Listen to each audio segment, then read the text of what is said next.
Sim, tá aqui. Então, pessoal, deixa eu só fazer um compartilhamento diferente aqui, para eu isso, porque aí depois eu ponho o PowerPoint em cima. Então, boa noite a todos, muito obrigado por vocês estarem fazendo essa reunião mensal. Vocês sabem, cara, eu amo vocês e eu não podia faltar essa última reunião de jeito nenhum. Então, eu vou começar aqui com o meu caso aí. E eu queria dar realmente um grande abraço aí para todos aí da Sociedade de Radiologia do Rio de Janeiro e dos colegas, tá? E esse caso aqui é um caso de um paciente, se eu não me engano, de 36 anos, que ele estava fazendo musculação e depois da musculação ele sentiu uma dor no ombro, ele sentiu uma fisgada importante e depois ele não conseguia mexer direito o ombro, o braço, e ele chegou para fazer esse exame aqui com a gente. Na verdade, ele chegou primeiro para fazer um exame do ombro, foi feito o exame do ombro, e aí na porção distal do exame do ombro no plano axial, aqui mais ou menos assim, ó, a gente fez o ombro, no final aqui do plano axial, a gente viu que tinha uma alteração mais para baixo, né? E com a história do paciente também, aí a gente reconvocou o paciente para fazer os cortes realmente aqui da porção proximal do braço, né? Para a gente pegar aqui esse húmero proximal, porque aí a suspeita ficou de uma lesão, de uma ruptura do tendão do peitoral maior. Então, essa é a primeira coisa desses pacientes assim que chegam para a gente, né? Às vezes eles chegam com ressonância magnética do ombro, pedindo o exame do ombro, e aí a gente faz o ombro, o último corte, às vezes ele termina mais ou menos aqui, a gente vê que tem um edema nessa área, e aí se a gente não ficar atento, a gente dispensa o paciente ou não reconvoca se o paciente já foi embora e o problema do paciente está daqui para baixo, né? Então, a gente vê aqui esse caso, deixa eu colocar aqui o axial no plano só para dar uma olhada, ó. Então, a gente tem aqui, pessoal, ó, aqui a gente tem um ventre muscular do peitoral maior, a gente tem as fibras mais superiores, que são as fibras da região clavicular, depois a gente tem as fibras da região esternal, e aí a gente vê que tem uma solução de descontinuidade. Isso aqui é o ventre muscular do peitoral maior, e o tendão dele, o tendão dele está retraído e está localizado nessa região aqui. A gente não vê o tendão do peitoral maior se estendendo anteriormente ao tendão do bíceps, do cabo longo do bíceps, e se inserindo na porção lateral do cabo longo do bíceps, né? Ele funciona como se fosse mais ou menos um retináculo aqui, que ele mantém o cabo longo do bíceps na posição dele colada com o húmero proximal. Então, aqui a gente tem toda essa área de edema aqui, essa coleção, esse hematoma aqui nessa região, e nessa área aqui que a gente tem o tendão retraído do peitoral maior. Então, isso aqui é no plano axial. Eu quero mostrar para vocês agora no plano coronal, que dá para ver também, dá para ver legal. Aqui a gente tem, olha só, as fibras. Esse daqui, então, é o ventre muscular, a porção clavicular do peitoral maior está aqui, a porção escapular, a porção external do peitoral maior está aqui. A gente fez aqui uma incidência oblíqua, tá? Essa incidência oblíqua a gente faz assim, ó. Depois eu vou falar um pouquinho para vocês na discussão. Em vez da gente fazer um axial comum, que é um axial desse jeito aqui, ó, quando a gente tem suspeita de lesão do peitoral maior, a gente faz um axial oblíquo nesse sentido aqui, ó, para a gente conseguir pegar realmente o ventre muscular do peitoral maior, pegar o tendão dele e pegar junto da inserção no húmero. Então, é esse daqui, o axial oblíquo específico, né, para o peitoral maior é desse jeito. Se você for fazer um sagital também, é aconselhado fazer o sagital desse jeito aqui, para pegar realmente o tendão no menor eixo dele. No menor eixo dele, tá bom? Então, essa é uma dica que eu tenho já para dar para o pessoal aí que está assistindo. Então, quando vai fazer o exame do peitoral maior, a primeira, veja se nos cortes mais abaixo não tem lesão do peitoral maior. Se tiver, faz as sequências específicas mais para baixo, se o paciente já estiver indo embora, reconvoca. E se vê, então, a lesão do peitoral, você faz o axial, mas no plano do peitoral maior, não no axial seco, não o axial reto, igual a gente faz normalmente, não coronal, eu estava falando axial, né? Não um coronal reto, mas um coronal oblíquo, que vai pegar realmente, que vai tangenciar o ventre muscular e o tendão do peitoral maior. E aqui também a gente fez um T1, mas as melhores sequências realmente para ver as alterações são as sequências sensíveis ao líquido. Aqui é o nosso sagital, mostrando, essa aqui é mais ou menos a área da retração do tendão do peitoral maior é que a gente tem as fibras, né? As fibras da porção clavicular do peitoral maior, aqui as fibras da porção external do peitoral maior e aqui a área de ruptura completa com o tendão localizado mais ou menos nessa axial. Na verdade é o seguinte, né, pessoal? O melhor plano para a gente ter certeza da retração, para fazer as medidas, é o plano axial. Esse é o melhor plano que a gente vai conseguir ver essas alterações do peitoral maior. E a gente usa os planos coronal e os planos sagital como planos de apoio aí para a gente tirar as nossas dúvidas, né? Nessas lesões aqui, por exemplo, se o paciente é magrinho, principalmente, o ultrassom ajuda demais para a gente ver lesão de peitoral, né? É bom que dá para fazer comparativo, bilateral, dá para fazer manobras dinâmicas, mas às vezes quando a gente pega um paciente grande assim, a ressonância ela vai ajudar bastante, né? Então, era isso que eu tinha para falar do caso. Agora eu quero mostrar para vocês, então, falar um pouquinho do peitoral maior, algumas coisas aqui que eu já comentei com vocês e eu quero dar uma enfatizada. Então, primeiro aqui, né? Então, é isso aí, né? A seção maromba. O peitoral maior, a maioria dos casos que a gente vê é o pessoal da musculação, né? Então, o Arnold Schwarzenegger, o Governator, colocou aqui, né? Que a dor é a fraqueza saindo do corpo, né? Então, continuando aqui a seção maromba, as lesões do peitoral maior estão em altos, né, devido à parte estética e atlética. É um dos principais mecanismos, então, é o bench press, o supino, que foi o nosso caso aqui. Algumas coisas aqui importantes. O ventre muscular tem 3 origens, o tendão e o ventre muscular. Né? A gente tem o ventre muscular da porção clavicular, o ventre muscular da porção external, com múltiplos ventres musculares. Né? O clavicular, geralmente, é um ventre muscular único. A porção external são vários ventres musculares e a gente tem essa parte mais de baixo aqui, que é a parte abdominal, que ela é mais variável. Né? Mas a clavicular e external são partes constantes. A inserção humeral, então, é aqui que a mágica acontece, né? No peitoral maior, por isso que deixa ele tão bacana, ele tão legal de estudar, porque não é fácil. A margem lateral, ela se insere na margem lateral do sulco intertubercular, ali onde passa o tendão do cabo longo do bíceps, então ele vai se inserir lateral ao tendão do cabo longo do bíceps, no sulco intertubercular. O ventre muscular ele gira sobre o eixo dele, tem uma inserção em U, que eu vou mostrar para vocês no desenho aqui daqui a pouco. Então ele faz basicamente o duplo twist carpado na inserção dele no húmero, e aí é isso que dá toda essa coisa gostosa de estudar o peitoral maior. Então ele funciona como um retináculo para o tendão do cabo longo do bíceps, e ele tem a função aí de adução e rotação interna do húmero, né? Então é isso aqui, pessoal. Aqui a gente tem o sulco intertubercular, é aqui que vai passar o tendão do cabo longo do bíceps, ou o sulco bicipital. A gente tem aqui na parte lateral, né, a inserção do peitoral maior, e na parte medial, do outro lado, a gente tem as inserções do grande dorsal e redondo menor. É nessa área, nesse CEP, é nesse bairro aqui do húmero, é que ficam localizados, então, as inserções desses tendões. Então, quando a gente avalia, geralmente a gente avalia eles em grupo.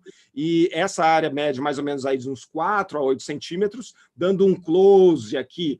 Essa área, então, tem esse formato de U, aqui essa inserção do peitoral maior tem esse formato de U, que é isso que eu quero conversar com vocês um pouquinho agora. Então, a gente tem aqui, ó, peitoral maior, peitoral menor, o deltoide, o sulco deltopeitoral, aqui o cabo longo do bíceps, a gente tem o folheto anterior, que é a parte anterior daquele U da inserção do peitoral maior, e a gente tem o folheto posterior, que é a parte posterior do U da inserção do peitoral maior, né? Aí, para baixo do peitoral maior, a gente tem a cabeça curta do bíceps, o córaco braquial e o grande dorsal e o redondo menor. Então, tem alguns artigos bacanas aí que falam sobre a anatomia e lesões do peitoral, alguns que eu aconselho aí para vocês.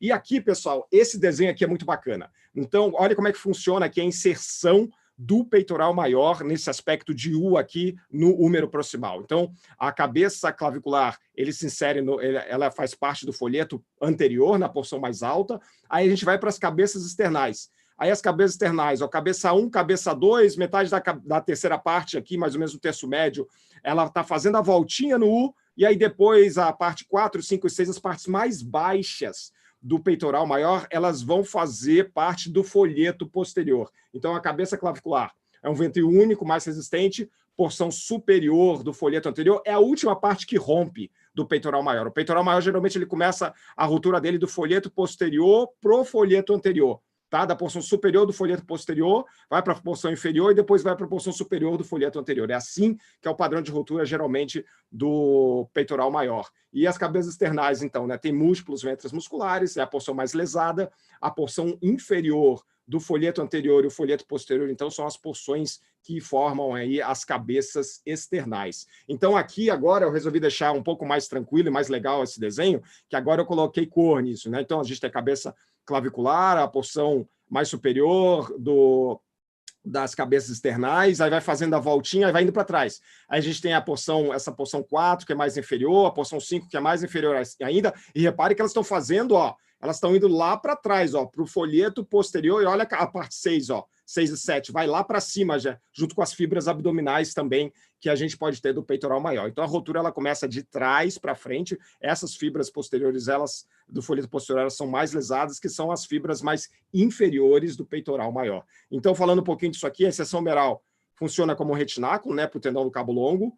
Na maioria dos casos, os folhetos eles se fundem mais ou menos a 1 centímetro da inserção meral. O folheto posterior ele se estende um pouco mais proximamente no peitoral maior. O ultrassom, cada folheto mede mais ou menos uns 2 milímetros. Ele tem esse aspecto, então, de um leque dobrado, né? Ou unfolded Chinese fan, esse aspecto aqui dos folhetos do peitoral maior. E a inserção do peitoral maior é no mesmo nível do grande dorsal e do redondo menor. Então, aqui, pessoal, falando dos locais de rotura, só estamos quase acabando.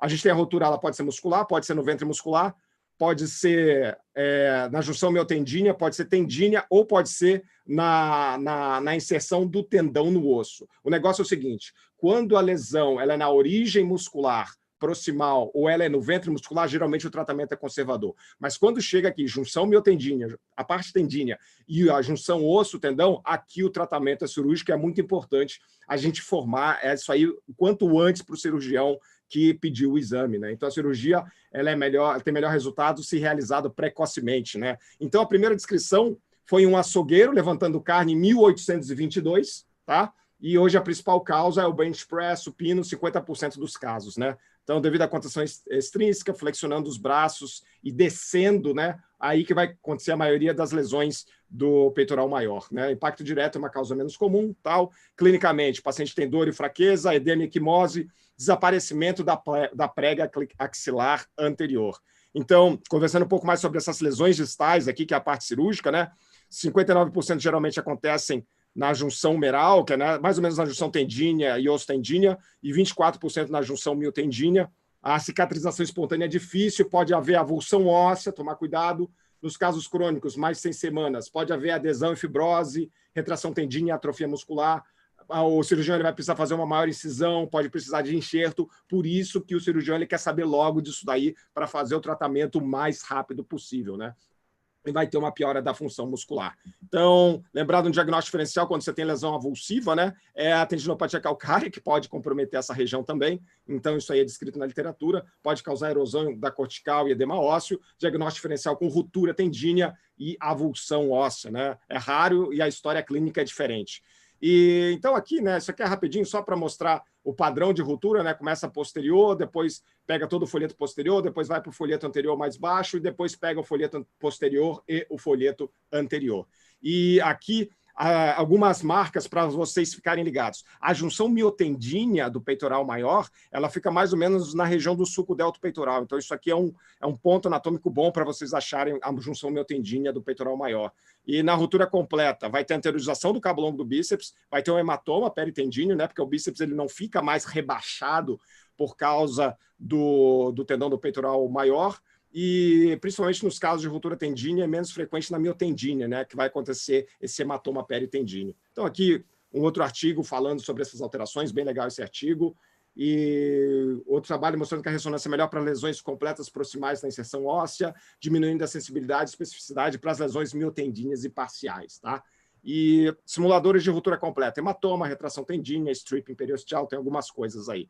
E, para terminar aqui, falando um pouquinho de ruptura parcial, né, o diagnóstico é mais difícil, o tendão do cabo longo do bíceps ele acaba não deslocando, né, o hematoma é pequeno, ainda a gente consegue ver um pedaço do tendão inserido, mas ele fica com um tamanho reduzido, com edema, com alteração, às vezes uma coleção líquida adjacente, mas é mais difícil de fazer o diagnóstico do que as lesões completas, né? E os exames vão mostrar um pouquinho de fibra tendínea ainda na região. Protocolo de exame, terminando. Então, ó, quando for fazer o coronal oblíquo, faz o coronal, adquire o axial e faz o coronal oblíquo no plano do peitoral maior, tá? Não faz seco o coronal. faz coronal oblíquo no plano do peitoral maior. E outro jeito também é posicionar o paciente de barriga para baixo, o famoso decúbito ventral, e fazer um exame, então, em decúbito ventral, que dá uma alinhada nisso daqui também, né? E reduz o artefato da respiração. E também dá para fazer sequências axiais obliquadas, para você pegar o folheto anterior com a cabeça clavicular, com a porção proximal aqui, com a porção proximal da cabeça external, e também o folheto posterior aqui, nessa outra sequência que você pega essas fibras mais posteriores aqui, que vão ser nessa região mais superior e posterior aqui da inserção do tendão do peitoral maior no úmero. Isso aqui é uma outra variação também que pode ser feita. Beleza? Então, parte da sequência deve examinar todo o peitoral maior e parte da sequência deve examinar o tendão do peitoral maior de uma forma mais específica, né? Então, FOV grande, axial T2, axial T2 FET7, coronal T2 FET7, axial T1, enfim, são algumas coisas que a gente pode usar, mas eu vou passar rapidinho disso daqui. Tá? O grande problema, então, é que uma boa parte desses pacientes, o exame é do ombro e a lesão começa bem quando termina o nosso exame no plano axial, então tem que ficar ligado, fica ligado no plano coronal, fica ligado no plano sagital, que vocês vão ver um edema mais para baixo e, às vezes, isso aí é lesão do peitoral maior, tá bom? Então é isso, pessoal. Só finalizando aqui, a clínica é muito importante, os exames. Esse é um exame diagnóstico que não cai do céu, você tem que correr atrás. O maior problema é fazer o exame em protocolo adequado, depois fica fácil. Se necessário, reconvocar e fazer o exame no local adequado. Rupturas parciais e mais proximais da junção miotendina do peitoral são mais difíceis, são mais desafiadoras. Lembrar do aspecto bilaminar e inhu do tendão do peitoral maior. Ruptura dos demais músculos e tendões são raras, mas tem que se ficar atento. Em alguns casos pode simular neoplasia também. Lembrar da inserção anômala do peitoral menor. Isso aqui eu não falei com vocês, que não dava tempo. E era isso que tinha para falar desse caso. Ufa! Era isso, pessoal. Pô, sensacional, Rodrigo. Cara, eu acho. Desculpa se eu passei um pouco do tempo. Eu tentei cortar, eu fui cortando os negócios. Tô arrasada que cheguei na metade nesse assunto que você já me salvou. Deixa eu só fazer um comentário. Vai ficar gravado, né? Para você, Rodrigo. Vou ver depois. Eu já levei muitas rasteiras de peitoral maior.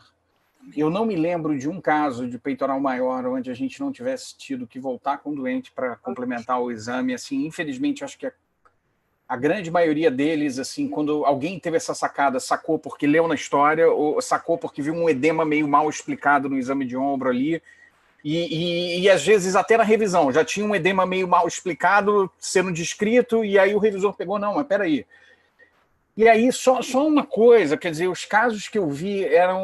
Um rapaz trabalhava no circo, era um circo importante, e o outro era dos que eu me lembro, e o outro era um paciente de academia. E interessante, porque as duas vezes conversando com o ortopedista, os dois me disseram a mesma coisa, que o principal motivo pelo qual eles iam operar os pacientes é que os pacientes não aceitavam de forma nenhuma ficar com aquele buraco ali. Então, E engraçado, uma boa parte das vezes é um diagnóstico fácil para o ortopedista, né? Para eles é relativamente fácil, porque o paciente ouve um clique, vê uma depressão, aquilo tudo é muito... Para a gente, às vezes, entra no bolo, não é tão fácil. Não, assim. a gente faz papel de bobo. A gente faz exatamente. Eu sofro com peitoral, viu? Agora eu gosto de fazer bilateral. Assim, eu acabo fazendo 2 horários, aí tem um ortopedista que tem muito fisiculturista que me manda, e aí eu sofro sempre. O Rodrigo já até me ajudou, não? Porque ainda mais que é atleta, então eles precisam vai operar, vai definir se vai operar ou não, é meio tenso. E aí ele acaba pedindo tórax e ombro, porque ele já sabe que eu vou ficar 40 minutos, 1 hora com aquele paciente no aparelho, o paciente cansa, eu também. Mas aí eu faço bilateral para comparar com outro peitoral e faço o protocolo unilateral, que é esse do Rodrigo. E me ajuda. Eu gosto de ver os dois. Eu acabo pedindo para ele, pede tórax e ombro, que eu não tenho problema com a clínica. E aí eu faço o protocolo de peitoral de um lado e faço tipo plex, né? Eu faço os dois para poder, me ajuda às vezes, porque eu fico, será que tem tendão? Não tem, é fino demais. Esse U aí, eu acho lindo quando vocês dão aula, mas eu sofro lá achando se tem U. Não, esse U aí é o que eu falo. Esse U, na verdade, eu acho que isso aí tem umas coisas que elas são legais para deixar o entendimento e deixar a coisa bacana da gente entender, assim, né? E esse U, eu acho uma coisa delas que na ressonância é super difícil de ver, no ultrassom é um pouquinho melhor para conseguir ver esse U, ainda mais que no finalzinho dele ele está tudo meio junto, né? Esse U ele existe até mais ou menos 1 centímetro, né? 1 centímetro e pouco. Depois é uma coisa contínua só, em alguns casos, uma boa parte dos casos. E eu acho que o bilateral ajuda, com certeza. O que o Pedro falou, Pedro, a gente vê muito isso realmente. Quando o paciente é atleta, a gente vê que o ortopedista realmente ele está interessado em ver se ele vai operar ou não. Mas na parte dos casos que digamos assim, pessoas normais assim do dia a dia, é mais mesmo a parte cosmética para ver se vai ficar aquela bola ali ou não, porque pelo ortopedista meio não vai fazer muita diferença. Eu queria só trazer uma polêmica aqui sobre essa questão do U, né? Que eu apresentei no começo, acho que não sei se foi no começo do ano, no começo da pandemia, enfim, aquela questão, aquele casinho sobre o túnel bicipital e tal. E aí tem um artigo bem recente desse ano, que é do grupo de San Diego também, que eles questionam essa descrição dessa anatomia em U, e nesse artigo deles eles falam que não conseguiram identificar essa estrutura bilaminar nem na ressonância, nem no ultrassom, nem na histologia. Então, assim, eu acho que isso é interessante para a gente ver que essas coisas evoluem, né? Não é assim, a anatomia é absoluta, é daquele jeito, vai ser sempre assim, né? E eu achei interessante, porque eu também tinha muito na minha cabeça, tipo, é U. Então, eu acho que adiciona, assim, da gente ver, vamos repensar isso, vamos ver se é isso mesmo, vamos estudar mais para ver se a gente consegue definir isso no futuro, né? Polêmica na área. Não sei uma se abelha no muro agora. Caso Karina já no começo. E dá só para dar uma paz de espírito para Sabrina. Eu sofro muito. O Rodrigo teve que me socorrer. O Rodrigo é atleta, eu vou morrer aqui. Não, assim, eu vou falar para vocês. No dia a dia, o que eu falo é se é ruptura parcial ou se é ruptura completa. Agora, se é folheto anterior, se é folheto posterior, isso aí é uma coisa que... Muito ousado, né? Que eu acho legal a gente saber o que está sendo conversado na literatura. Mas no dia a dia, no laudo, vocês não vão ver laudo meu com folheto anterior, folheto posterior, é ruptura parcial, ruptura completa, pegando a porção superior, a porção inferior, onde quer que seja, mas é aonde eu consigo chegar também. Show. Ei, Pedrinho, tá pronto? Vou botar aqui. Tava com saudade dos seus casos. Vai ser um caso tão tranquilo, tão rápido. Deixa eu ver. Vocês já estão conseguindo ver a tela ou não? Já. Sim. Tá, deixa eu só botar o caso aqui. É porque acabou que apareceu...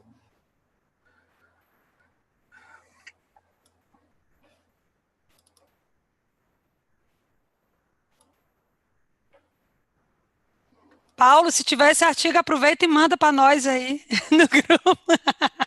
Para eles mandar no chat aqui. Opa! Boa. Esse caso, gente, ele na verdade ele é interessante para mim, porque o primeiro que eu vi, eu não fiz o diagnóstico, e quem fez foi um colega que trabalha comigo e pegou ele na revisão. Eu vou até mostrar ele depois, no final. E a história era exatamente igual, só que o outro caso, o paciente era masculino. Esse caso era uma paciente do sexo feminino. O exame foi pedido por um ortopedista, tá? E a queixa era, até um colega meu de turma, e a queixa era de parestesia maior no primeiro e segundo dedo, e ele relatava que a paciente tinha dor, ele tinha feito alguns testes para síndrome do túnel do carpo, então ele achava que tinha critério para síndrome do túnel do carpo, e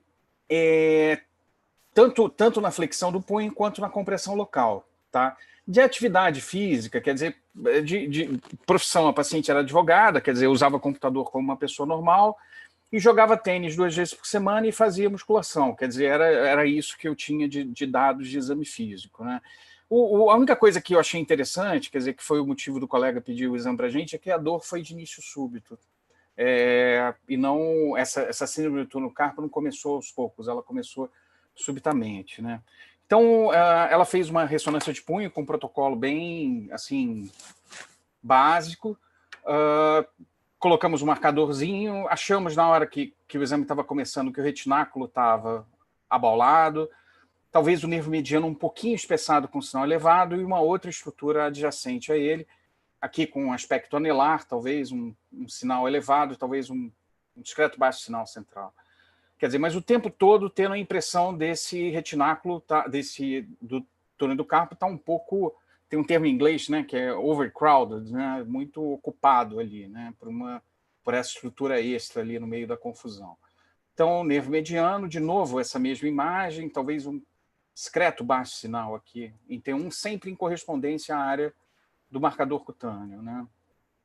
Quando a gente bota no sagital, botar o sagital com...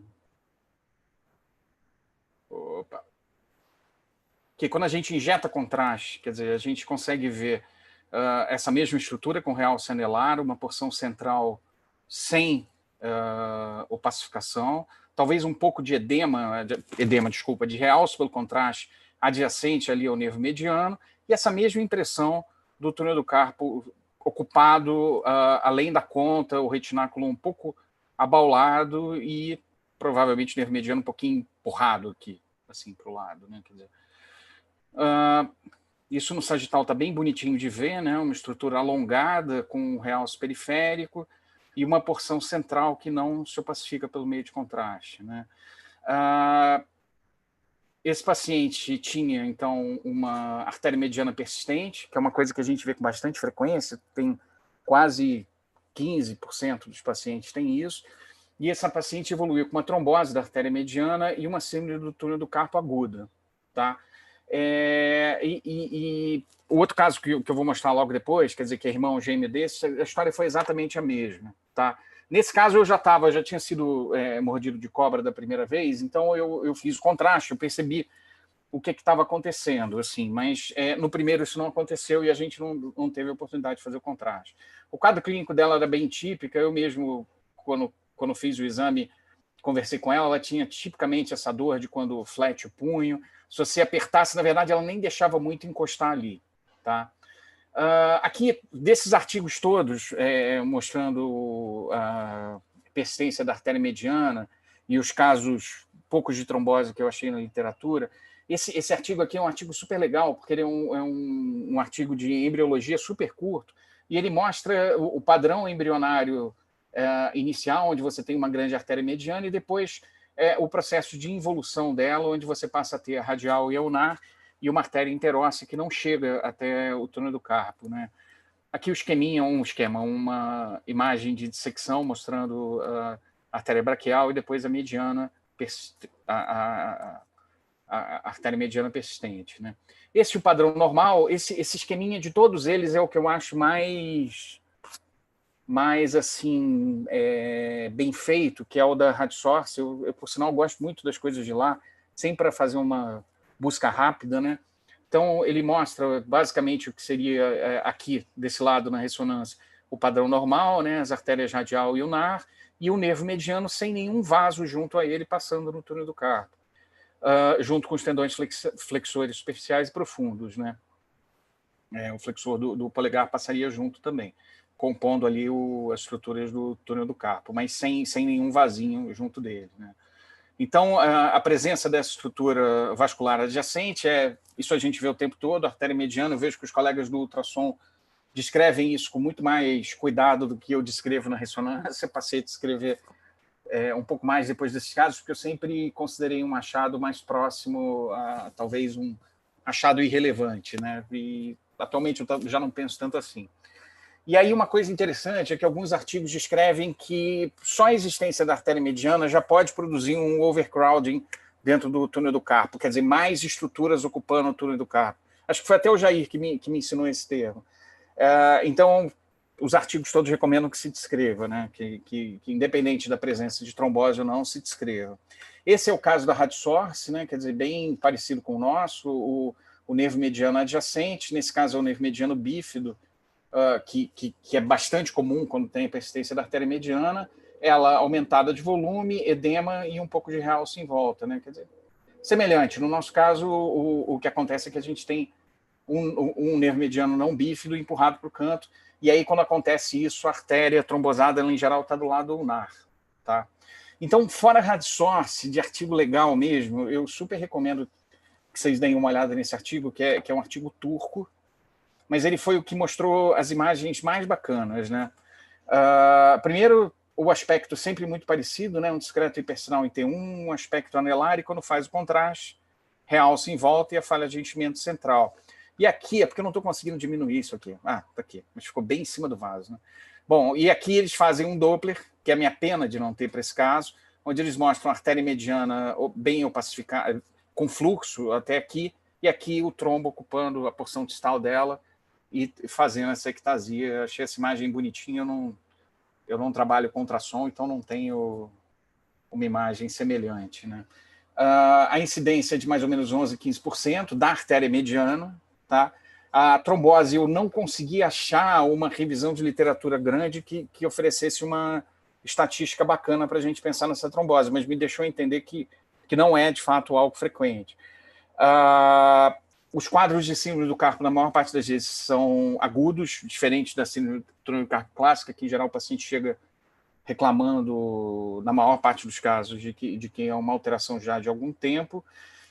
E aí uma coisa curiosa, interessante, os tratamentos são feitos com um anticoagulante e há, de forma geral, uma recomendação a não se mexer na artéria, porque não se sabe exatamente qual é o grau de contribuição que ela tem para o arco palmar, e eventualmente isso pode produzir uma isquemia digital. Eu sempre achei que parte do tratamento pudesse ser cirúrgico, mas é clínico, é com um anticoagulante. E aqui, só de curiosidade, o primeiro caso que eu vi disso, que foi esse aqui, quem me ensinou foi o Sadok, que é um colega meu de trabalho.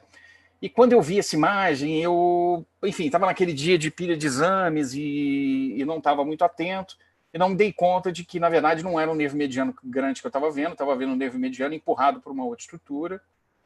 E aí a grande sacada dele aqui foi no T1, essa área de hipersinal, nessa artéria mediana persistente, né? Quer dizer, esse primeiro caso que a gente teve foi visto por um colega nosso, ortopedista, e na época eu liguei para ele para passar o resultado, e quando dessas coisas que a gente não esquece, eu olhei e falei assim, não, cara, e aí, o que você vai fazer e tal, isso aqui.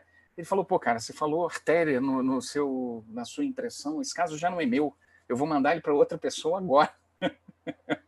Mas, enfim, a gente sabe que o paciente tratou e fez anticoagulante e ficou bem. Mas é isso aí, gente. Era esse o caso. Uma persistência da artéria mediana com uma trombose, uma síndrome do carpo aguda. Muito legal. Legal demais, Pedro. Uma vez a gente levou o túnel do carpo na reunião da SBOT, foi uma reunião que rendeu pra caramba. E eles falam assim, é importante que eles saibam que tem uma artéria ali, né? Enfim, que ela tá lá, né? Tudo que causa o túnel do carpo é importante a gente falar, mas a artéria em si é uma coisa bem importante, porque eles vão cortar aquele retináculo como tratamento, né? Esse teu caso é, acho que o mais bem documentado que eu já vi, viu, Pedro? Muito lindo. É importante também porque tem gente que faz como tratamento, né, infiltração do túnel do carpo, e às vezes eles fazem às cegas.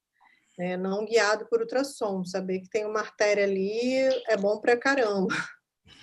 Abrir o retináculo também, né? Na cirurgia eles vão lá e vão cortando, é uma cirurgia minimamente invasiva, né? Eles vão cortando o retináculo. E é uma coisa que eles falaram bem interessante, que uma causa comum de manter a síndrome do túnel do carpo, eles não cortaram o retináculo todo, né? E aí, quando a gente vai ver pós-operatório, é bom a gente procurar se tem pedaço de retináculo. Eu achei essa reunião super legal, assim, que eles falaram. E nessas cirurgias de retináculo, eu sempre fico com a impressão de que o retináculo não é todo cortado, que sempre fica um pouquinho. Vocês também têm essa mesma sensação? Eles falaram isso como uma causa de manter a dor, né? Depois, né? Enfim, eu sempre fico meio tensa procurando, mas fico insegura de afirmar isso, porque vai cravar que não funcionou. Enfim. Ô, Pedro. O overcrowded, em português, eu gosto de falar que o metro quadrado começa a ficar muito caro. Entendeu? A melhor tradução que eu tenho é isso: o metro quadrado começou a ficar muito caro aí. É o meu overcrowded. Boa. Então, agora, pela ordem, é a Karina. Tá pronta, filha? A Karina tem que ser logo, porque ela já estava com um cálice enorme ali. Esperar para o final, ferrou. O medo é o caso do Karina no meio da reunião, né? Porque normalmente ela encerra assim, com uma coisa bem polêmica. É bom ter espaço, bom ter espaço para poder dar uma... Tá dando para ver a minha tela? Ou não? Não tô vendo. Ué. Será que não compartilhei ainda? Deixa eu ver.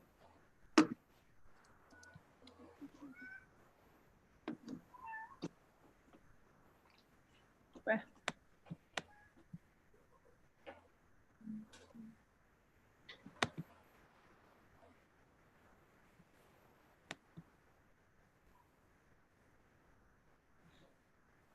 Como é que é aqui? Deixa eu ver. É em compartilhar a tela ali de baixo. É embaixo, né? É bem embaixo. Tá. É porque o Skype é diferente, né? O Skype é em cima. Agora tá. Tá. Então, eu vou apresentar 2 casos da mesma patologia, tá? O primeiro é de um paciente masculino de 35 anos que teve um trauma no futebol há 2 semanas.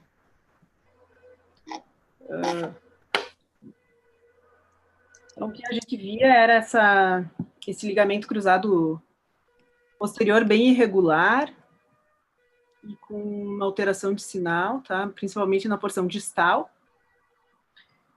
E aí, lá em 2014, quando eu vejo meus laudos antigos, assim, me dá até uma vergonha, mas enfim, eu coloquei especialmente alteração de sinal do ligamento cruzado posterior compatível com estiramento / lesão parcial. E aí recebi uma ligação do ortopedista, que nem o Pedro disse, dessas coisas que a gente não esquece. Na verdade, ele foi lá, é um cara que a gente nunca conversa. E aí ele foi lá e disse, Karine, mas esse ligamento tava rompido. Tá, e aí ficou isso, assim, na minha cabeça por uns 2 anos, assim. E aí depois que eu fui descobrir, que é o que eu vou mostrar hoje. Então esse é o caso 2, esse é mais recente, tá? Um paciente que teve um entorse numa luta há 1 semana. E aqui o ligamento bem espessado, com alteração de sinal tanto no DP como no T2. Então, o diagnóstico é uma lesão completa do ligamento cruzado posterior. Aí, essa frase eu peguei, tem vários sites, tá? Inclusive o RadSource, que eu adoro também, o Pedro disse que adora, eu também adoro, mas que... Então, é um tema meio controverso, eu acho mesmo, porque... Ele fala assim, que a variação do ligamento cruzado posterior é igual a de qualquer outro ligamento do corpo. Aí, será? Na verdade, não, tá? Aqui, esse é um artigo da Sociedade Belga, e aí eu tirei essa frase desse artigo. Fala assim, ao contrário do ligamento cruzado anterior, onde as fibras intactas na ressonância indicam um ligamento cruzado intacto, as fibras intactas do LCP não significam um joelho com ligamento íntegro. Esse é um importante pitfall na avaliação do ligamento cruzado posterior. Na verdade, a questão principal aqui é se ele é competente ou não. Por quê? Porque o diagnóstico de lesão do LCP vai ser um diagnóstico funcional. O padrão ouro seria ou o teste clínico da gaveta posterior positivo ou uma frouxidão na artroscopia, que eles pegam a sonda e testam e veem se ele está frouxo ou não está. Então, se a rotura é parcial ou completa, isso, na verdade, não importa, tá? O importante é dizer que que tem lesão. Além disso, esse diagnóstico diferencial entre lesão parcial e completa, ele é muito aleatório pela ressonância. Por quê? Eu não sei se vocês estão me enxergando aqui, ou só a minha tela, mas a inserção do ligamento cruzado posterior, ele é assim. Vocês estão vendo minha mão? Ele é assim. Não, eu só vejo a tela. Não dá para ver? Tá, eu não consegui uma foto, depois eu mostro. Enfim, mas é difícil tu fazer essa diferenciação, tá? Tem poucos artigos sobre isso, e esse aqui é um artigo bem legal, foi escrito em 2008, que mostra essas alterações do ligamento cruzado do posterior. Então, para começar, assim, a gente vai avaliar onde? Nos cortes sagitais, ou no DP e no T2, tá? O DP, ele para ver a alteração de sinal, porque ele vai mostrar alterações de sinais mais sutis do que o sagital, do que o T2. E se ele for bem pretinho, assim, o valor preditivo negativo da ressonância é de quase 100%, tá? Então, é bem importante ver o DP. E o T2 vai ser usado para medir o diâmetro antero-posterior. São basicamente 4 regras, tá? Então, a primeira e mais importante é que a continuidade do ligamento, na verdade, não importa, que é o que a gente usa para os outros ligamentos. No caso do LCP, tu não vai usar isso. Tem um trabalho mostrando que em 62% dos casos de lesão, ele continuava contínuo na ressonância, e um outro estudo mostrando que 75% mantinha a continuidade. E esses 2 casos meus também mantinham, né? Então, assim, a avaliação vai ser feita pelo aumento do sinal no DP, que não precisa ser necessariamente um sinal de líquido, qualquer aumento já caracteriza, e a espessura, tá? Nesse trabalho de 2008, eles viram que um diâmetro anterior-posterior de mais de 7 milímetros tem uma sensibilidade e especificidade maior do que 90%. E o quarto sinal, que ele não assim, é um sinal indireto, não é sempre que ele vai estar presente, mas se tiver, ele é bem importante, tá? Então, é a subluxação posterior da tíbia. Tem esse artigo que fala só sobre isso. Eles não cravaram, assim, um valor para dizer mais do que 3 milímetros, mas, na verdade, assim, qualquer subluxação posterior da tíbia, tu já pode considerar como um sinal da gaveta por ressonância, tá? E aí uma diferença, porque a gente vê bastante isso para o ligamento cruzado anterior, e a gente usa o corte sagital médio do compartimento lateral, né? A gente pega as imagens mais laterais. No caso do ligamento cruzado posterior, vai ser as imagens do compartimento medial, o corte bem do meio do compartimento medial do joelho. E aqui eu vou mostrar só um último caso, que é bem recente, tá? Paciente de 45 anos com dor no joelho após jogo de futebol há 20 dias. Então, então esse paciente aqui tinha... o cruzado posterior dele parecia que eram, na verdade, 2 bandas, ó. E em vez de inserir lá na porção posterior do platô tibial, ele vinha aqui no corno posterior do menisco lateral. Então, na verdade, isso aqui não era o ligamento cruzado posterior, era o ligamento de Humphrey e de Riesberg, e o posterior estava completamente roto, né? Aqui nessa imagem parece que a gente vê ele ali. Então, tem que cuidar também isso, né? Inserção proximal e distal, para a gente não comer diagnóstico quando está na correria, enfim. Isso aí. Opa. Feliz Natal. Muito bom. Karina, eu tenho uma pergunta. Eu aprendi de orelhada em São Paulo, e um ortopedista uma vez confirmou para mim que o LCP ele tem tipo um túnel de sinóvia que mantém vamos dizer, a orientação dele, por isso ele não cai igual ao LCA. E ele não dá aquele plop, né? Que isso. Você leu isso? Eu li isso, mas não consegui uma imagem boa. E aí também não consigo sair daqui agora. Que às vezes ele rompe, ele transfixa, mas não cai. Igual as fibras do LCA que caem, as fibras distais meio que você vê elas caídas, né, horizontalizadas, né? Que o LCP... Isso a gente não precisa, a gente não espera esse sinal no LCP, mas eu aprendi isso de orelhada e nunca li. Não sei se alguém... Karina, a inserção dele, que ela é assim, as fibras fazem esse movimento, mais ou menos que nem o Rodrigo falou ali do peitoral, sabe? Ele tem um movimento assim. Então, na verdade, às vezes a lesão completa não vai ter a descontinuidade, né? A diferenciação entre completa e parcial é difícil. Tá me ouvindo, Karina? Sim. Você pode mostrar a primeira imagem de novo? E a Camila está perguntando como é que você descreveria hoje, por favor. Pois é. Quando eu estava no estágio que eu fiz em Lille, eu perguntei, sabe? Vi vários casos assim e perguntei. Daí, muitas vezes, eles me diziam, é difícil. Então, hoje eu descrevo como lesão de alto grau.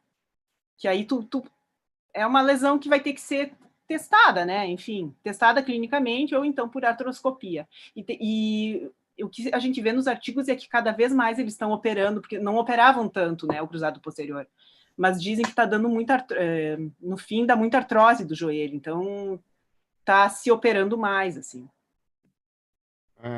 Karina, posso mostrar rapidinho uma imagem que eu tenho aqui da inserção da anatomia para vocês? Com certeza. Deixa eu interromper aqui. Aí. Imagem da anatomia do Rodrigo não tem como dizer não, né? Nunca! Aqui, ó. Assim, tem o LCP, digamos assim, tem gente que não é funcional isso, mas é anatômico, né? Em 4 bandas, a inserção femoral, a origem femoral seria assim, e a origem tibial, ela é desse jeito aqui, ó, cada uma banda dessa correspondendo a uma área dessas daqui, ó. Então, realmente, ela é toda em leque, ela é toda... ela é toda encurvada. O leque é aberto na porção femoral e o leque é fechado na porção tibial. Né? Então, tudo isso daí. E esses 7 milímetros aí, isso aí é um problema, porque às vezes a gente pega paciente, dependendo, deixa eu tirar aqui às vezes a gente pega paciente, pode ficar até na dúvida, né, se é uma ruptura ou se é uma alteração degenerativa, inclusive, né, do LCP, porque esses 7 milímetros com espessamento, com aumento de sinal do LCP, às vezes pode deixar a gente até na dúvida se a gente não está vendo uma ruptura ou uma lesão degenerativa, dependendo, né? E o que eu vejo é bem isso, os ortopedistas, geralmente, eles acabam, assim, a maioria não mexe, né? A gente vê um monte de artigo que mexe, que é da artrose, mas a maioria vai mexer se tem lesão multiligamentar. Mas está tendo assim como o Save the Meniscus, né? Como o pessoal está começando a salvar o menisco, está tendo uma onda aí do pessoal tentar salvar mais aí o cruzado posterior também. Uhum. Tem uma outra pergunta aqui também. Acha importante avaliar outros ligamentos e meniscos pelo DP do Arão? Não, aí minha opinião, né? Aí acho que não, porque aí segue a regra dos ligamentos. Tem que ter aquele sinal de líquido, e aí o sinal de líquido a gente vai ver no T2, não no DP, né? O DP pode se confundir aí, tem que ter sinal líquido. Então, eu acho que tem que ter um T2. Sempre tem que ter um T2 em qualquer articulação do corpo, tem que ter um T2. Sempre quando tiver lesão do LCP, lembrar de avaliar aquela variação da vascularização, né? Que a artéria passa bem pertinho ali do LCP para o cirurgião, se ele for entrar ali, não. A gente tem um caso no Rio, eu não fui o dono do caso, mas me mostraram que foi exatamente uma lesão de artéria poplítea pós-manipulação do LCP e foi uma confusão séria, assim. Uma catástrofe. Tem uma outra pergunta aqui da Camila, se a translação posterior da tíbia pode não existir se a lesão for, e mesmo em lesão, né, de alto grau, é completa. Porque, assim, nos casos agudos, mesmo no teste clínico, eles não conseguem, sabe? Tem muito edema, o paciente se segura, enfim, não consegue fazer a gaveta posterior. Na ressonância vai ser a mesma coisa, a gente não vai ver. Nesses meus 2 casos, nos 3 casos, nenhum tinha gaveta, sabe? Se tiver a gaveta, daí fala muito a favor de lesão, mas se não tiver, não quer dizer nada. Beleza. Então tá. Eu acho que a próxima sou eu. Alguém mais quer fazer alguma pergunta? Posso começar?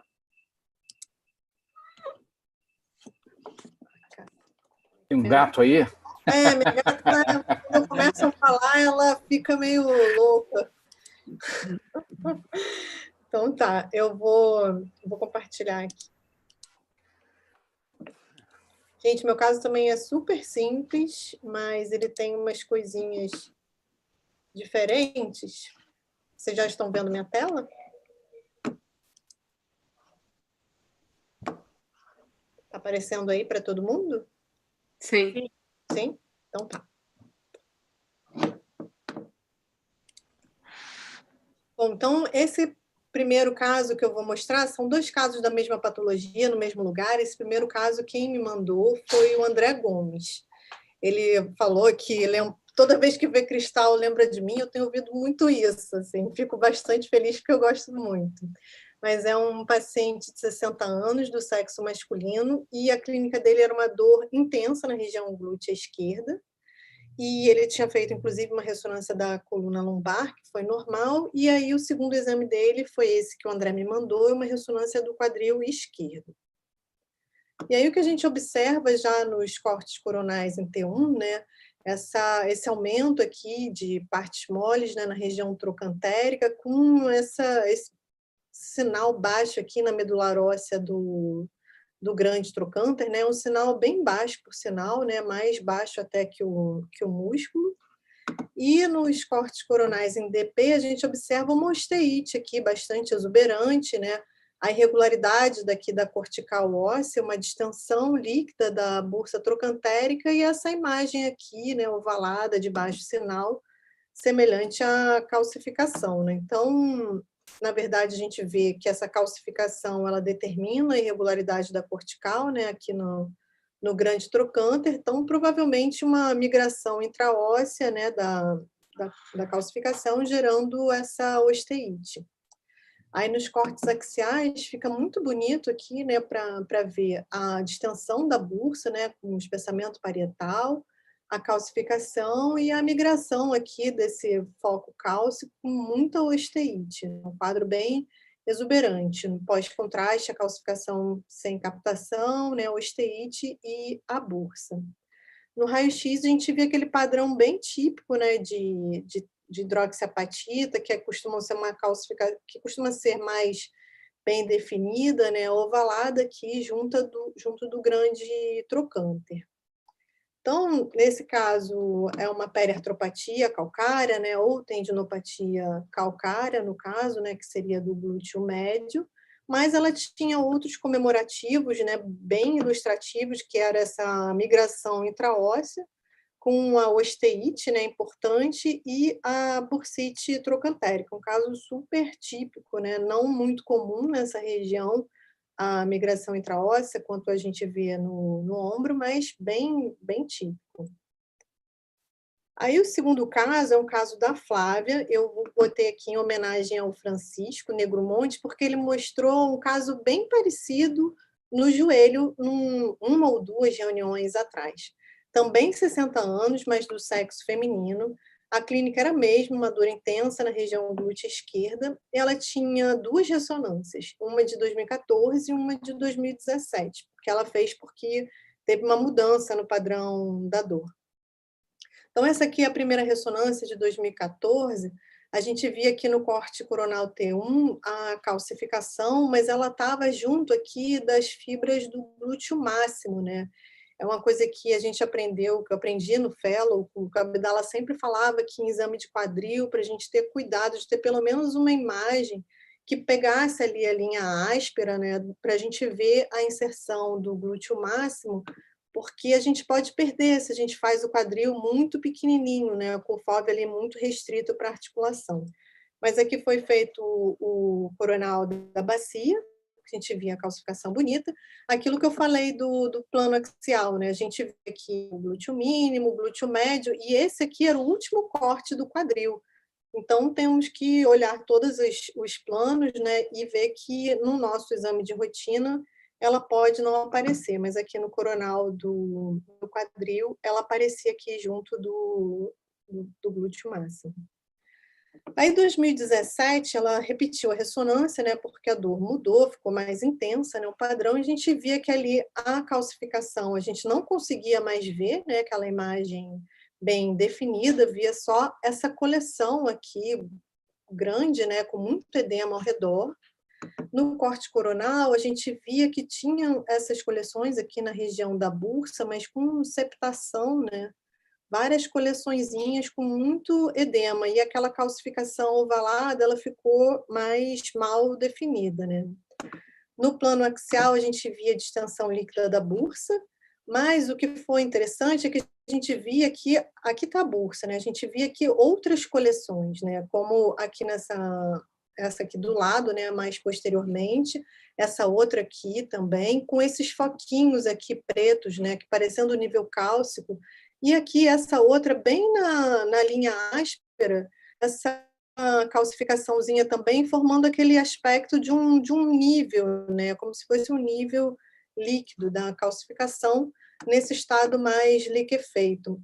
Aqui é aquele mesmo corte coronal, então, só mostrando com mais detalhe, quando a gente observa, né, que além da distensão da bursa, ao invés de ter aquela calcificação, a gente tem essas coleções, como se a calcificação tivesse entrado num estado mais liquefeito, né? Eu achei bem parecido com o caso que o Chico mostrou na reunião, em 2 reuniões atrás, da calcificação no ligamento colateral medial. E aqui no raio-x, a gente vê que tem essa área mais densa, né? A calcificação está mais tênue, né? Parece aquele aspecto mais em casca de ovo, né? Bem rarefeita, né? Mas na região onde a gente via toda aquela inflamação. Então, é também um caso de periartropatia calcária, mas com um aspecto diferente, né? Associado a uma bursite trocantérica, um estado mais liquefeito da calcificação e pequenos níveis de líquido cálcico. Bom, o caso é bem simples, né? Era esse, com essas alterações, mas eu queria, já que a nossa última reunião, agradecer à sociedade pelo apoio, por permitir a gente fazer essa reunião muito bacana, é muito gostosa para mim, tenho certeza que para muita gente. Então, agradecer aqui ao nosso grupo do Rio de Janeiro, que começou e acreditou, e a todos os colegas do Brasil, principalmente, que participam, mandam caso, tiram dúvidas, e é isso que torna esse clima muito gostoso e faz a gente querer fazer sempre mais. Também quero dar parabéns para a nossa futura presidente, Aline Serfati, minha amiga.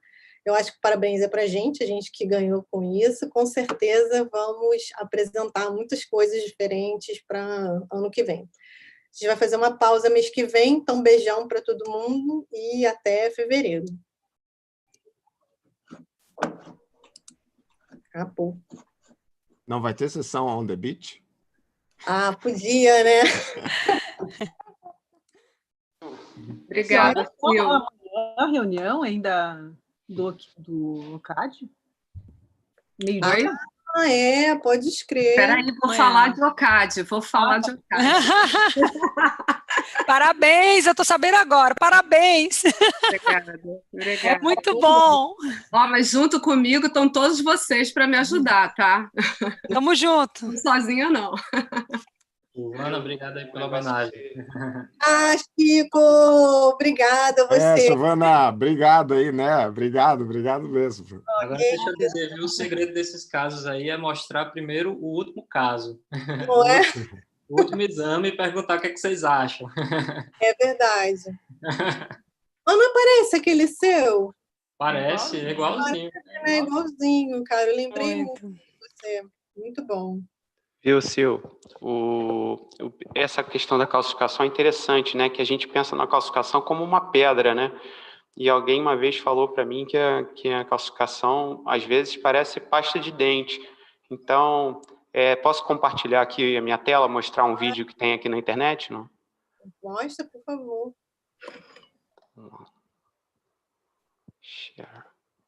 Estão vendo minha tela aí, não? Estamos.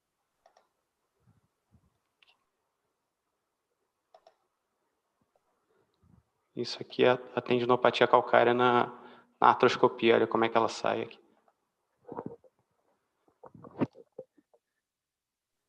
Ele vai fazer a expressão disso aí.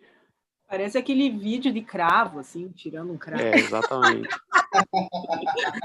E parece uma pasta de dente, né? Nossa. Sinal do Colinos. Boa. Tem Colinos aí? Ô, Rodrigo, o Colinos é muito antiga. Entregou agora. Bem lembrado. Porra, Rodrigo. Colinos não. Colinos.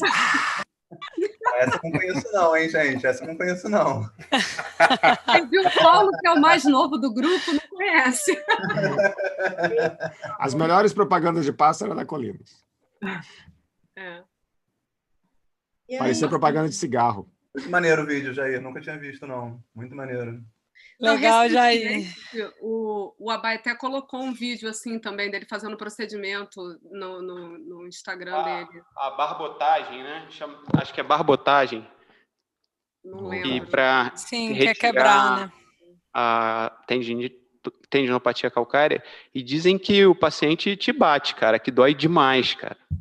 Eu não faço mais. Nunca mais. Você fez, senhor? Traumatizada, né? Uma vez, gente, é muita dor, assim, para o paciente, né? Para mim ficou tranquilo, mas você causar esse tipo de angústia na pessoa, eu não consigo. Foi traumatizante para mim também. Não faço mais. Muito bem. E aí, presidenta?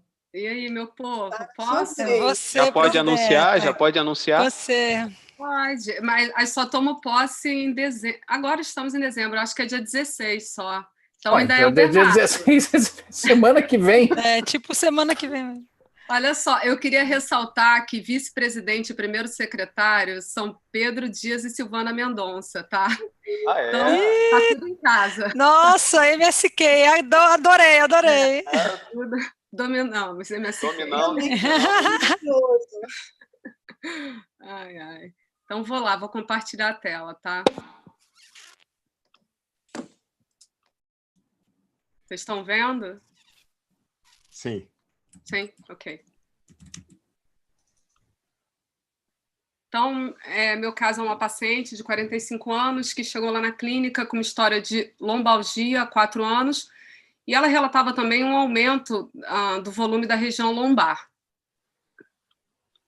E deixa eu só diminuir vocês aqui, que está grande para mim. Pronto. E era isso, negava trauma. Aí ela foi fazer fez a ressonância. Bom, sim, pera. O pedido era o seguinte: paciente com tumoração em região lombar, à esquerda, em topografia de partes moles e com infiltração muscular. Eu vos apresento, para os mais novos, a ressonância aberta. Então, essas são imagens de uma ressonância aberta, tá? Eu pareço jovem, mas não sou tanto. Então, lá na clínica, a primeira ressonância da gente, aqui da região... Aliás, a primeira ressonância da região dos lagos foi essa ressonância aberta. Era um concerto. E, assim, era honesta, tá? Fazia, assim, boas imagens. Vocês vão achar meio estranho que vocês estão acostumados com o aparelho de 1,5 para cima, mas, ó, dá para ver, né? E aí, nessa coluna, esse laudo foi dado e não foi visto isso aqui. Vocês estão vendo aqui minha seta ou não? Sim. Está vendo aqui? Sim. E o laudo, a pessoa que deu o laudo da coluna, ponto. Bem, a médica me ligou e pediu para ela voltar, falando: Aline, ela tem uma massa, cara, vocês não viram essa massa aí, faz aí um complemento, faz alguma coisa aí, mas fala para a gente o que ela tem. Aí eu botei, aí, né, a gente já tinha a ressonância de 1,5. Aí eu botei, aí vocês veem a diferença da imagem, né? Esse daqui é um aparelho de 1,5, é Senza. E aí a gente, então, com essa ressonância, a gente fez sequência T1, T2, pós-contraste, a gente viu então essa formação expansiva no tecido subcutâneo profundamente, junto à musculatura paravertebral, e tinha um sinal intermediário na sequência pesada em T1 e T2, mais para baixo sinal em T2, e captava bastante o contraste. Mas o que mais me chamava a atenção, e eu vou abrir um parênteses aqui, a gente vai voltar nisso depois, eram essas áreas, essas faixas de baixo sinal dentro da lesão, tá? Vocês veem que essas faixas têm baixo sinal em todas as sequências. Então tá, então uma paciente de 45 anos com esse aumento do volume, ela não sabia precisar exatamente quanto tempo demorou para crescer isso, e na ressonância tinha esse baixo sinal, essa formação expansiva tinha baixo sinal em T1 e T2, intensa captação pelo contraste, e essas imagens lineares de baixo sinal de permeio à lesão. Essa lesão foi ressecada e o laudo da histopatologia veio inconclusivo. Eles falaram que era, deixa eu lembrar, acho que era um sarcoma, eles deram uma coisa meio sugestivo de lesão sarcomatosa de baixo grau. E aí ela foi para a imunohistoquímica e aí sim veio o laudo de tumor desmoide. Então era um desmoide extraabdominal. Nos filtros de ver e aparecia-me uma barbicha. Quem é que viu a minha barbicha? É um tipo de fibromatose musculoesquelética, lesão fibrosa que não dá metástase, acredita que seja uma neoplasia verdadeira, que tem origem nas fáscias e nas regiões musculoaponeuróticas ou em locais de cicatriz traumática ou pós-cirúrgica. Cresce devagar, né, invade localmente e pode ser bem grande e aderir às estruturas vizinhas. Assemelham-se a tecido cicatricial e são compostas por fibroblastos bem diferenciados e uma matriz colágena, com celularidade aumentada na periferia. E por que essa questão eu queria agora dar uma sublinhada aqui nessa questão da celularidade. Se a lesão for mais celular, a imagem que as características de imagem vão ser diferentes, e eu vou mostrar um caso aqui para vocês. Então, locais mais comuns, região supraclavicular e cervical. A falta de metástase pode ajudar a distinguir a fibromatose de um fibrosarcoma. E o diagnóstico diferencial, fibrosarcoma, estivanoma agressivo. E na ressonância, um aspecto homogeneamente isointenso no T1, levemente hiper, no T2, heterogêneo, a alto, e no pós-contraste realça bastante. Então, essa paciente, essa lesão foi ressecada e depois ela voltou em 2019, aquele exame, se não me engano, era de 2017, e a gente já via que a lesão tinha recidivado. Tá? Ela fez, então, em 3 de julho de 2019, 28 de dezembro de 2019, e esse último aqui, deixa eu tirar o quadrinho, 13 de janeiro de 2020. E vocês, dá para ver claramente que a lesão está aumentando. São todas sequências ponderadas em T2, tá?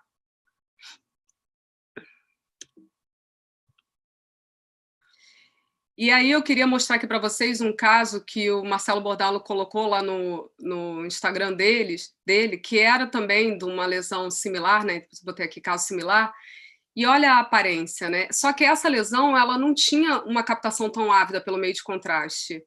E eu me lembro que, na época, isso me chamou atenção, eu pensei num desmode e falei, pô, os que eu já vi normalmente tem mais captação de contraste do que esse caso dele. Mas eu ainda assim achei que fosse, e aí eu fui procurar na literatura. Então, dependendo da celularidade do tumor, você vai ter ou não uma maior captação de contraste. Tá, olha como a lesão pode crescer. Olha o tamanho dessa lesão. Né? Esse caso está lá no Instagram dele. Então, assim, eu acho que de mensagem que eu acho bacana, que é o que sempre me faz lembrar, pensar em desmoide, assim, quando eu vejo, são essas traves densas, densas não, são essas traves com baixo sinal no meio da lesão. Isso me chama a atenção. Se vocês repararem, olha aqui nesse caso, nesse outro caso, tá vendo? Olha. Então, assim, para lembrar se pode ficar alguma coisa, eu guardaria essa imagem daqui.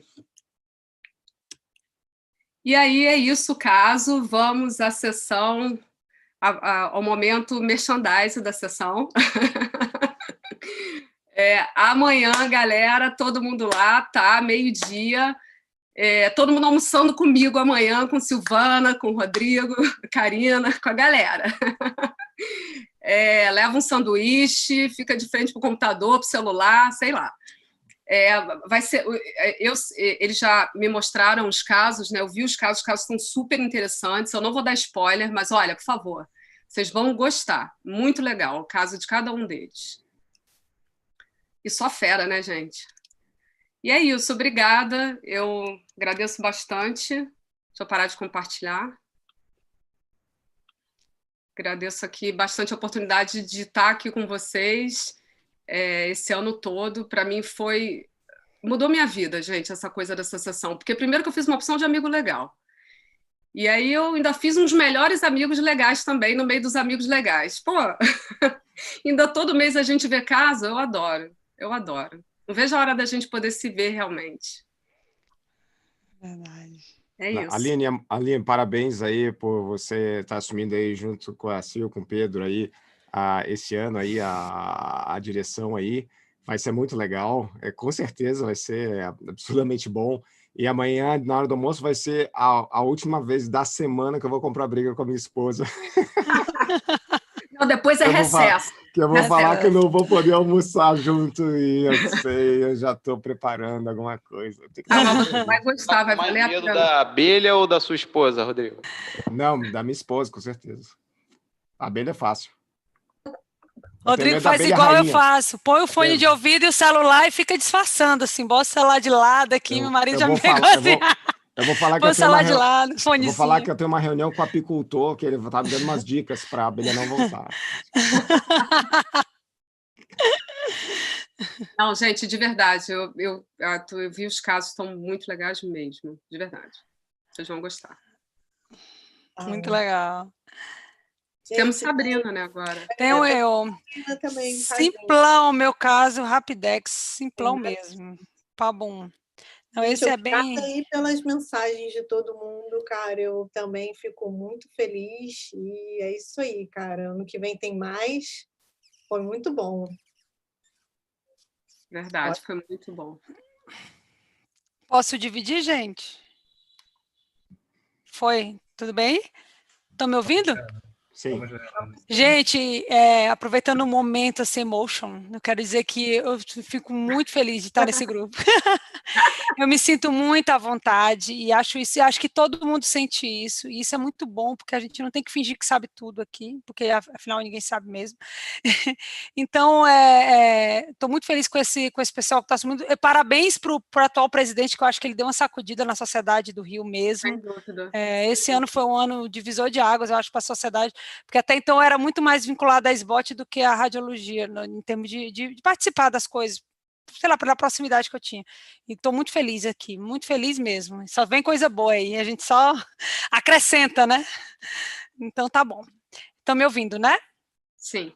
Então é um caso simples, bem rápido. Se eu soubesse que o Rodrigo ia falar tão legal de peitoral, eu tinha trazido as imagens do peitoral.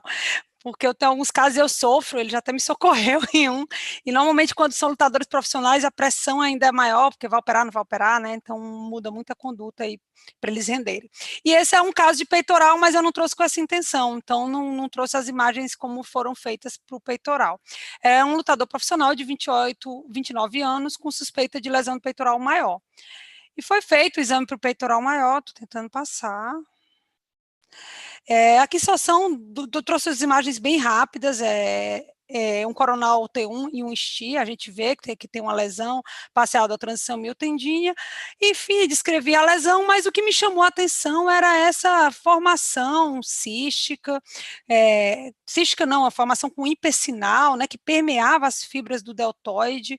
No coronal T1 ela tinha um hipersinal, no coronal STI a gente vê que é o líquido na articulação, então a gente vê que esse é o STI, o líquido na ruptura da transição miotendínea, e vê essa lesão infiltrando a musculatura aqui da pulsão lateral, parcialmente vista, aquela lesão que fica no cantinho ali das imagens, né, mas que chamou a atenção no final, e eu fiquei batendo cabeça com isso, outro plano, umas lesões um pouco císticas, mas com alto sinal T1, permeando as fibras musculares laterais do deltoide, e aqui a ruptura da transição miotendínea do peitoral maior. Não trouxe mais imagens, porque não foi esse o propósito, falar do peitoral, se eu soubesse até tinha trazido.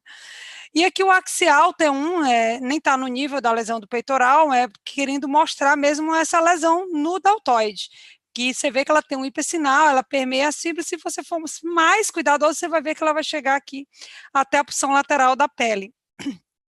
O coronal e axial T1, e a gente vê mais uma vez essa lesão infiltrando as fibras do deltoide, com um hipersinal no T1.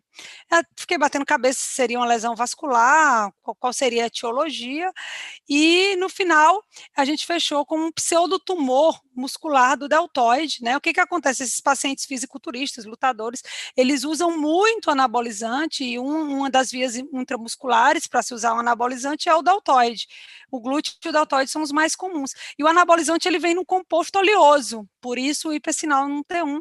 Então já foi tão citado hoje aqui o radiopídio, né? E esse é um caso do radiopídio, mostrando exatamente essa lesão heterogênea infiltrando a musculatura, que pode ser facilmente confundida com um lipossarcoma ou com a lesão de natureza vascular.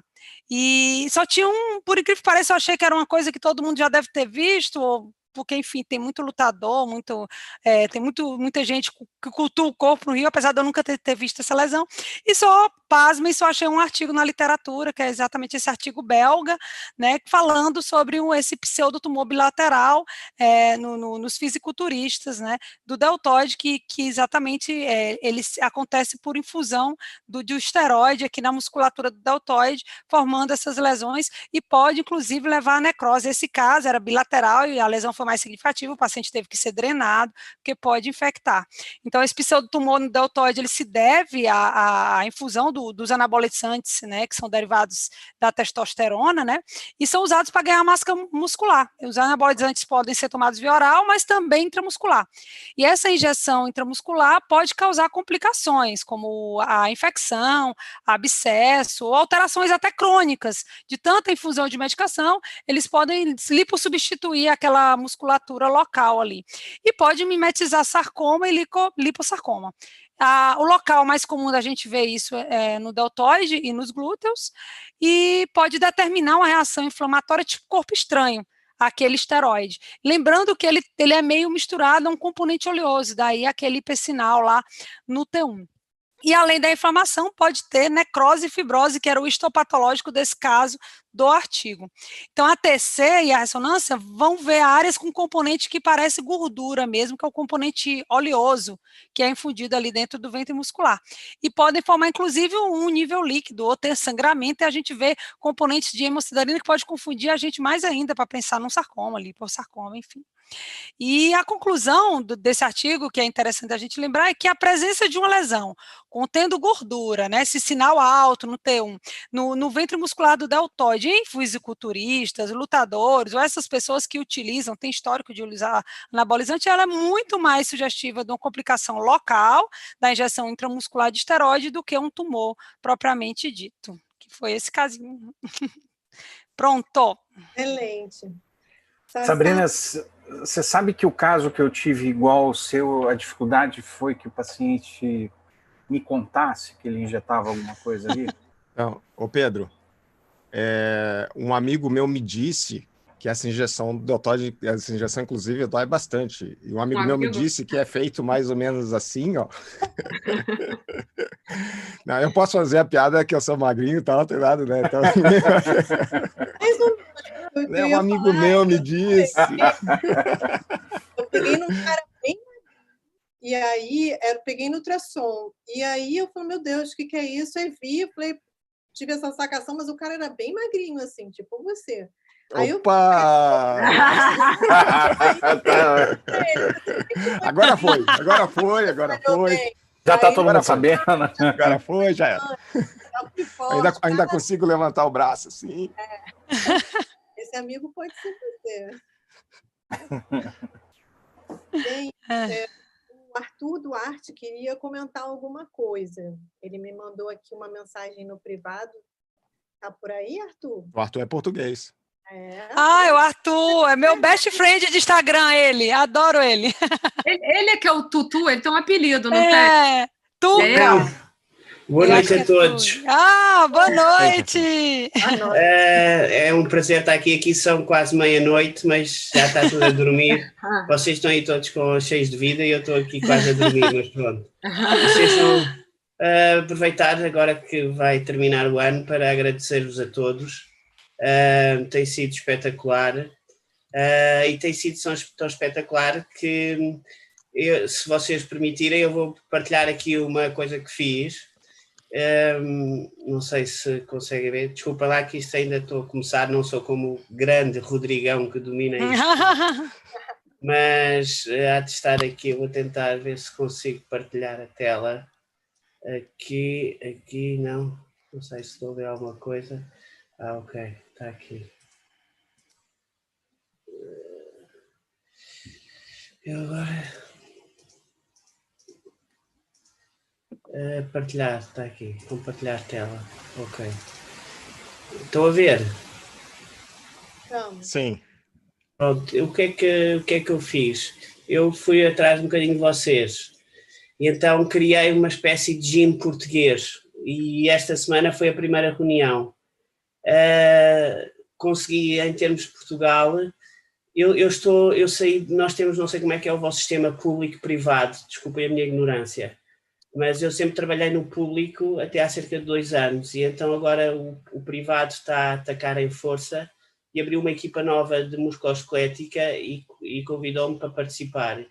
E então eu tentei juntar todos estes musculoesqueléticos radiológicos e fazer este grupo e então chamámos, na vossa sequência, que eu depois tive que explicar, o grupo de imagiologia musculoesquelética da CUF, que é o nosso hospital.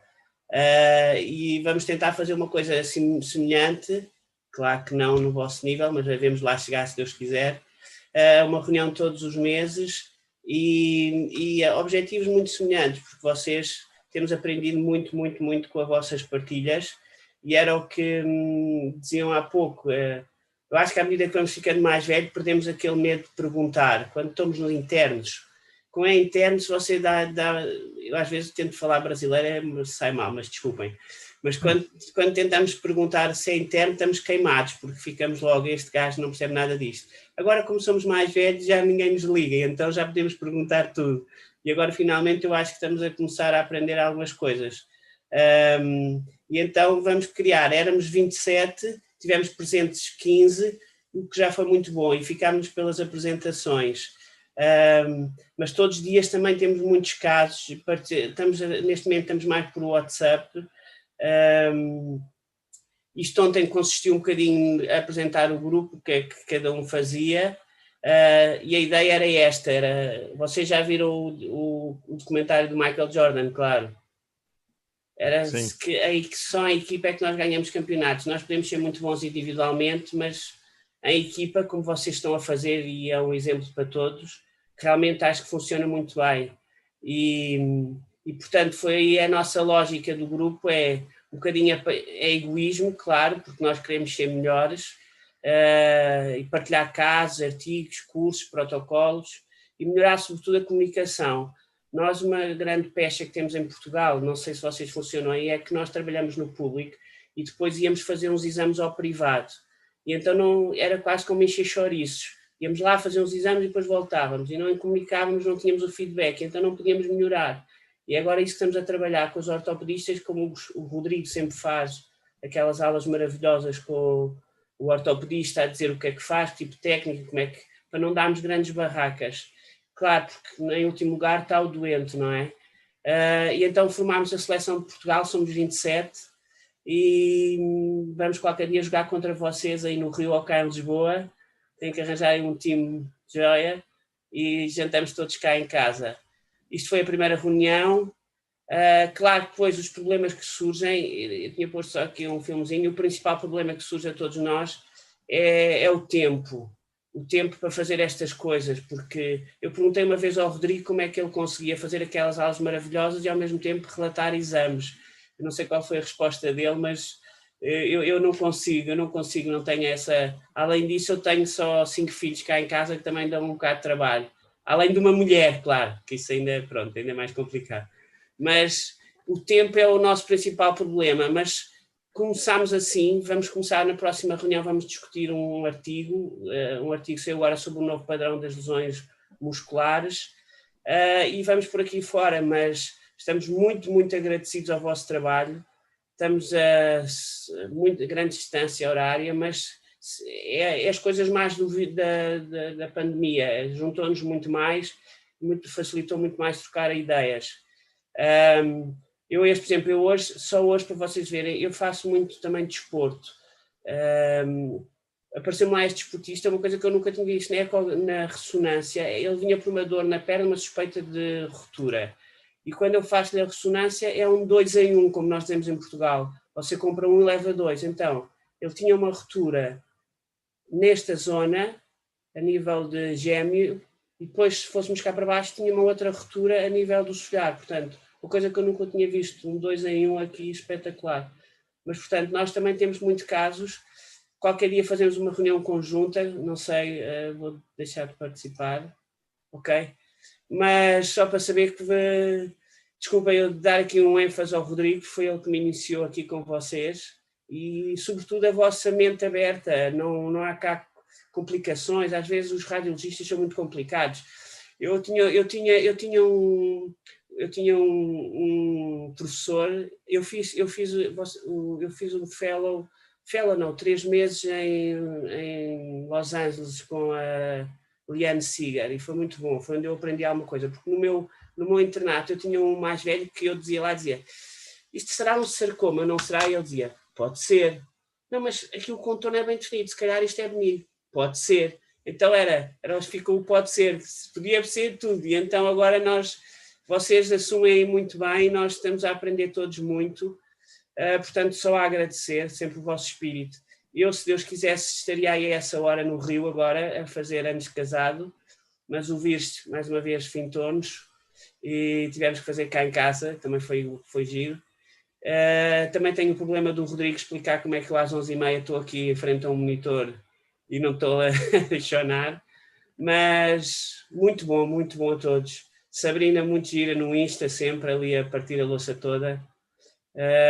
Também o Alexandre, gostava muito da parte da ecografia dermatológica, acho que é um campo que nós também podemos avançar bastante. Portanto, nós aqui a distância é grande e vamos seguindo, mas O dia da manhã ninguém sabe. É passo a passo e siga para bingo. E claro, aqui se vier em Portugal, sempre do Benfica. Isso é que não pode ser de outra maneira.